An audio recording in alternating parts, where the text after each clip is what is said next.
When we start out in the story of Hamlet, we have the guards who have seen this ghost on the walls of Elsinore Castle, and it appears every night at midnight and then disappears with the dawn.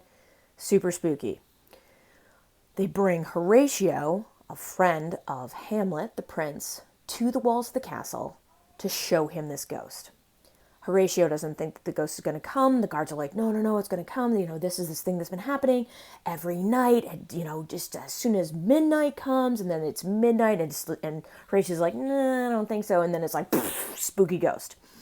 And the ghost appears, and they basically chase him around. They're like, why are you here? What are you doing? They tell Horatio to talk to it, and Horatio's like, sure. They try to throw a stick at it. All these different things, and they try to have the ghost talk to them. No dice. Rooster crows, the ghost disappears. And Horatio points out that it looks like the ghost of the dead king. Now, this is the first inclination that we get that things are kind of sketchy in Denmark. There's a dead king. He's buds with the prince. There's this ghost that looks suspiciously like the dead king. We're starting to get some info.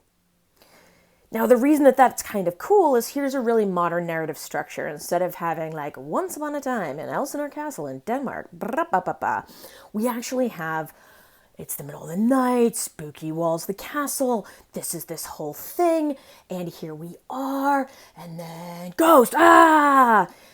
And through the conversation with the guards and Horatio, we're able to find out that this ghost looks just like the ghost of the dead king. Oh, now we know there's a dead king. Oh, well, that's suspicious. Love it.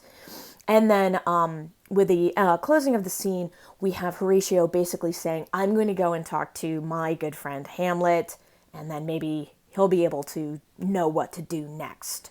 Another thing that you want to keep in mind when looking at this scene is how the different characters respond to the appearance of a ghost. Horatio's whole, oh, I don't think the ghost will appear, isn't because I don't think that ghosts are real. It's, I just don't think he's going to show up right now. Doesn't make any sense. That's really kind of a really important context, and it goes back to that whole thing that we talked about in class having to do with the cultural, religious, social, political context for when the play was written. Everybody would have had the same religious beliefs. Basically, everyone assumes that there's a ghost or that there's an afterlife, so ghosts could happen. But having a ghost appear does imply another piece of unfinished business, again, because of what the overall religious views would have been at the time. And we're going to talk about that more later. So with Hamlet, Act 1, Scene 1, there are a couple of things in the text that I want to just bring to your attention. Marcellus tells Horatio that he needs to speak to the ghost. This is always kind of cracked me up, and because the assumption is, so Horatio goes to university, just like Hamlet does. In university, you would learn Latin, which obviously you need Latin to perform an exorcism, so it's sort of like by going to university, learning Latin, therefore you can then talk to spirits, which I just really enjoy. So Marcellus says, thou art a scholar, speak to it, Horatio. Bernardo and Marcellus, when they're speaking about the ghost, often repeat the use of it looks like the king, just as the king, sort of not really wanting to admit to the fact that it is actually the ghost of the dead king. Horatio immediately goes and confronts the ghost after being told to speak to it and says, what art thou that usurpst this time of night together with that fair and warlike form in which the majesty of buried Denmark did sometimes march?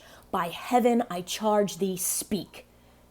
What's really interesting about that is that Horatio, when he speaks to the ghost, he doesn't speak in Latin, first off. He speaks in English, but he's also actually using thou.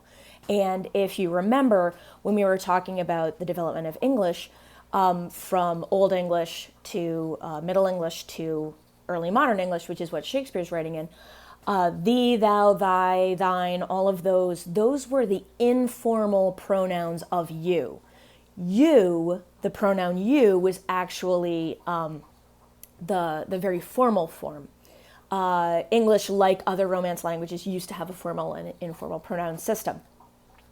What this means is that Horatio, when he's told by Marcellus and Bernardo, talk to the ghost, and Horatio is like, hey, ghost, what are you doing? And it is actually using a very casual way of speaking to it. It's like, hey, ghost, what's up? Ah, why are you here?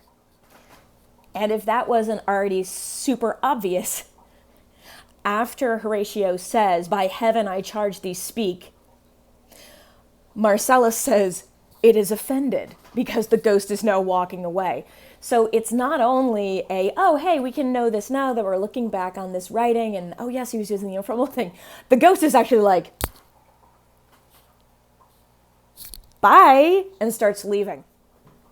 So those are sort of like big different things that you want to keep in mind of looking at this first scene. And as I said earlier, this is kind of a pretty amazing way to start a story. You have something that's set up, you're in the middle of the night, there's spooky ghosts, you're actually picking up a whole bunch of information that's giving some backstory, where you have, you get information about, oh, there's a king and he's dead, this ghost certainly looks like him, Horatio is really good friends with the prince, Horatio isn't necessarily highest class because he's also close with the guards. The guards feel comfortable that they can take him and use him. Apparently, you learn how to talk to ghosts when you go to university. And if you use informal language to speak to the ghost of the dead king, even if you recognize his armor and everything, he is going to be like, excuse me, what? The other piece that's kind of talked about a little bit is this whole idea of the ghosts having to do with spirituality. In England, in this time period, both sort of when the play takes place and also when it would have been published in 1606, James I of England is king, and he was very much bringing the country back into Catholicism, and had a very big issue with anything that was supernatural. And so having the appearance of a ghost that will only speak to the person it has a message for, so it doesn't speak to Horatio, won't speak to Marcellus Bernardo, it will only speak to the person that it has a message for, which Horatio rightly assumes is Hamlet. This would be kind of bringing together this idea of, if a ghost has shown up, it means that they're not in heaven, and the belief system at the time meant that you were spending time in purgatory, and that you had died without confessing your sins or being shriven, and so you have sins to get rid of. So the audience watching this would have been able to understand Horatio's close to Hamlet. Horatio is a bit of a, sassy boy, because he'll use informal language to the ghost of the dead king. There is a dead king. There is a ghost. This then would point towards the fact that obviously something wrong happened with the ghosts, or the king's death, because he's not in heaven. So these are all contextual things that we get in our very first scene of Hamlet.